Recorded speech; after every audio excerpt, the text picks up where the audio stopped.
There is nothing like deciding that you're finally going to do that creative project, that creative work that you've been wanting to do for so long, to make you want to do the dishes, to make you run to do some other much easier practical thing that's on the to-do list.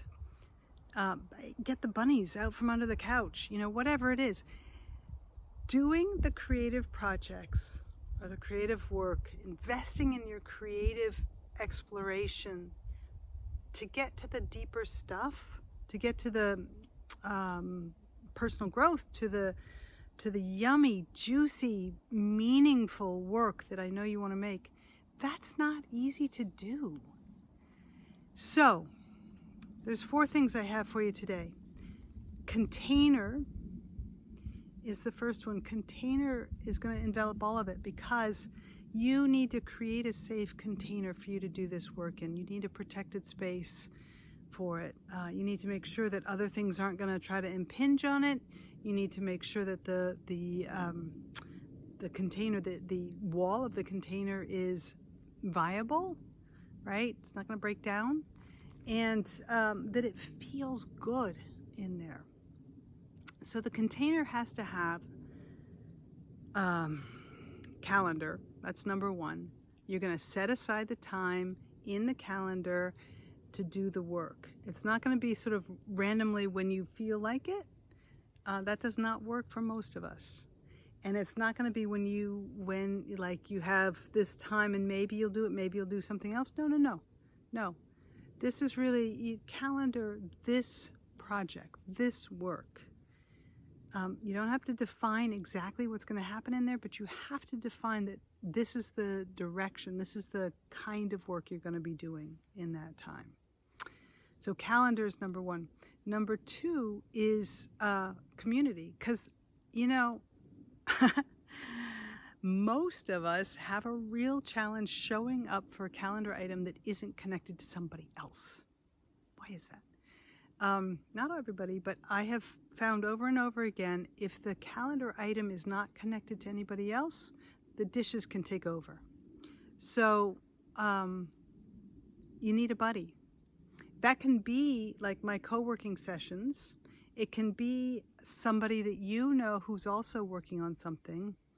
But you need to make an agreement with others. This is the beginning time, this is the end time, this is the project this is the project I'm working on separately from you. You could be across the globe from each other. Make a phone call, make a Zoom call. Or it could be somebody who's going to work in the same space as you. Works both ways. 3. So you had calendar, you have community. Oh, I should say about community. The other part of community is that it helps you validate what it is that you're doing. So it's important that it be people who are connected to their creative project also, right? Whatever that is. So you're validating the value of whatever it is that you're doing. Okay, community. Number 3 is ritual, which I would, call container too. But that's some way that you're beginning and some way that you're ending the time.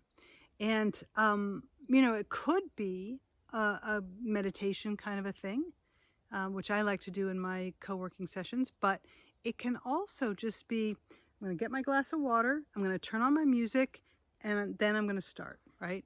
Or I'm going to, whatever the ritual is before you start, that there's an entry process, so you're prepared. And then there's an exit process also.